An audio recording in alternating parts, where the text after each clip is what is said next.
गुरु भक्ति योग। जो मुक्तात्मा पावनकारी गुरु हैं वे शांति और आनंद स्वरूप हैं। वे समदृष्टि वाले और स्थित प्रज्ञ हैं। उनके लिए मान अपमान, निंदा स्तुति, सुख दुख समान है। वे काम, क्रोध, लोभ, मद और मत्सर से मुक्त है। उनको रुचि अरुचि नहीं होती, उन्हें कोई आसक्ति नहीं होती। वे बालक जैसे निर्दोष, फिर वे ज्ञान के भंडार हैं।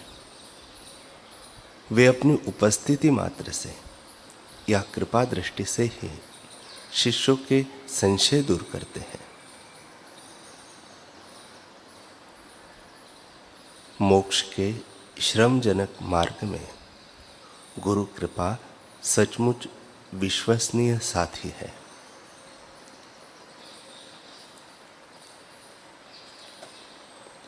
कल हमने सुना कि छठे पातशाह साहिब श्री गुरु हरगोबिंद सिंह जी महाराज का दिव्य दरबार लगा हुआ था। गुरुदेव की दिव्य दृष्टि सभी को निहाल कर रही थी। सभी सत्संगियों में कुछ शिष्यों की उदासी देखकर गुरुदेव ने उनसे पूछ ही लिया कि आप उदास क्यों हो। तब उन्होंने बताया कि सच्चे बादशाह, हम काबुल से आपके दर्शन के लिए चले थे। काबुल के प्रसिद्ध बेशकीमती दुशाले हमने अपने हाथों से बनाए थे। हम जब पट्टी शहर से गुजरने लगे तो वहाँ के हाकिम मिर्ज़ा बेग के सिपाहियों ने हमसे वे सारे दुशाले छीन लिए। हमने उनसे बहुत गुहार लगाई कि ये हमारे नहीं, हमारे सद्गुरु की धरोहर है। आप हमारा सब कुछ छीन लीजिए, लेकिन बस ये दुशाले छोड़ दीजिए। पातशाह जी, हम गुहार लगाते रहे, पुकारते रहे, लेकिन उन जालिम सिपाहियों ने हमारी एक न सुनाई और दुशाले छीनकर हमें रवाना कर दिया। हमारे दिल में बस यही दुख है कि हम गुरुदेव को कुछ छोटी सी अपनी भेंट अर्पित करना चाह रहे थे, लेकिन हम असफल रहे। इतना कहकर वे सारे फफक फफक कर रोने लगे। पातशाह जी की नजरें भी गंभीर हो गई, मानो अपने शिष्यों के लुटे हुए भाव को वे देख रहे हो। तभी उनके चेहरे पर एक रहस्यमय मुस्कान उभर आई। उन्होंने अपने रोते हुए शिष्यों को देखकर कहा कि आप रोते क्यों हैं? आपके कोमल भाव मेरे तक पहुंच गए हैं और मैंने उन्हें स्वीकार भी कर लिया है। आप उन दुशालों को काबुल से लेकर चले थे, तभी से मैंने उन्हें स्वीकार कर लिया था। वे तो गुरु की धरोहर है और गुरु घर तक जरूर पहुंचेगी। सिंह का भाग भला गिदड़ कैसे छीन सकता है? सिंह का भाग तो सिंह के पास ही आएगा और उन्हें वापस लाने का कार्य मेरा सिंह पुत्र विधिचंद करेगा। ऐसा कहते हुए गुरुदेव ने बाबा विधिचंद को अपने पास बुलाया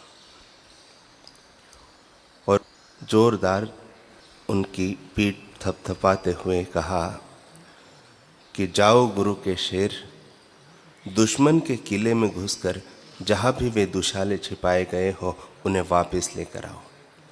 चाहे मिर्जा बेग ने उन्हें पाताल में ही क्यों न छिपाया हो, पाताल चीर कर भी उन्हें मेरे चरणों तक ले आना। लाएगा ना तू? गुरुदेव ने आशा भरी दृष्टि से बाबा विधिचंद की ओर देखा। पातशाह जी, जब मेरे सद्गुरु की आज्ञा है तो उनका यह पुत्र हुक्म को पूरा करने के लिए धरती आसमान एक कर देगा। वो सारे दुशाले आपके चरणों में प्रस्तुत होंगे। बस अपने इस दास से अपना यह सेवा कार्य आप कुशलता से करवा लेना। बाबा विधिचंद जी चरणों में झुककर निमाणा भाव लिए हुए बोले। गुरुदेव भी सिंहासन से थोड़ा आगे आए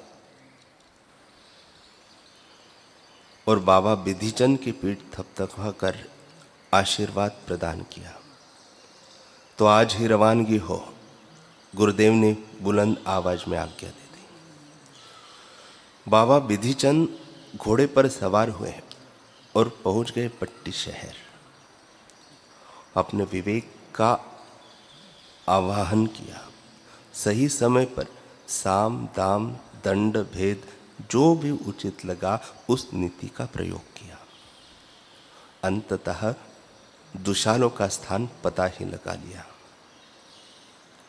दुशाले कहीं और नहीं, मिर्जा बेग के महल में ही रखे थे।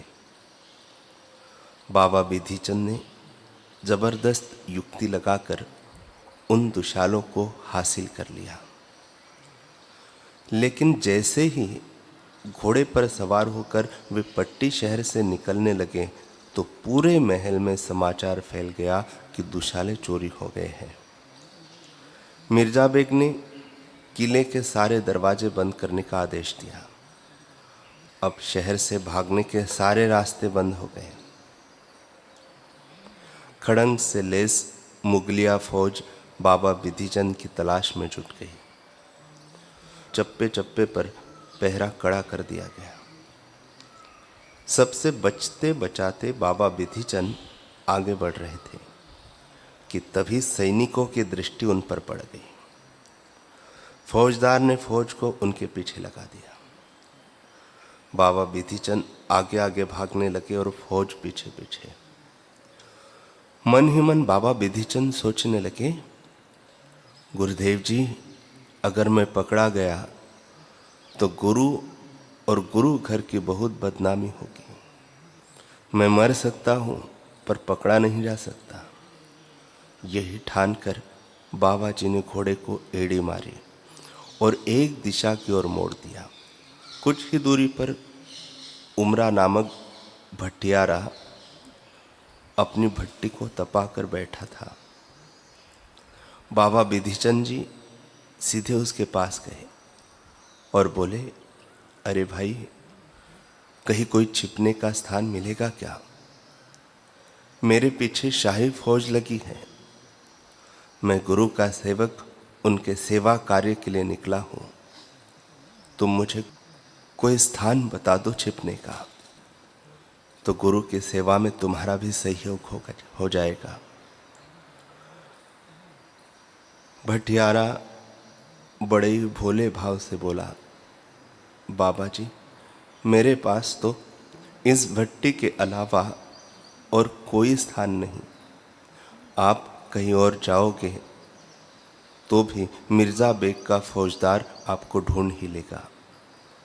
यह तपती भट्टी ही अब आपको बचा सकती है। बाबा विधिचंद ने सुना तो सीधा भट्टी में कूदने को तत्पर हो गए। लेकिन तभी बुद्धि ने कदम रोक दिए। अरे पागल, यह अंगारों से दहकती हुई भट्टी है, कोई शीतल जल से लबालब सरोवर नहीं जहाँ तू कूदने को जा रहा है। अरे यह आग तेरी चमड़ी को चुटकियों में पिघला कर रख देगी। क्यों अपने ही चिताग्नि में कूदने जा रहा है? दुशाले ही तो है।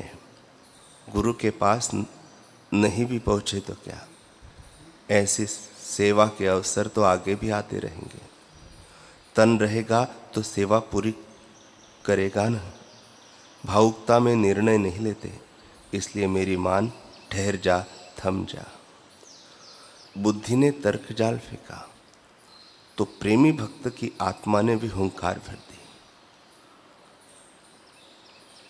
थमने ही तो जा रहा हूं पर गुरु के चरणों में, ठहरने ही तो जा रहा हूं पर गुरु आज्ञा में, अटकने ही तो जा रहा हूं पर गुरु के वचनों में। ये मात्र दुशाले नहीं हैं, इनमें गुरु का विश्वास समाया हुआ है।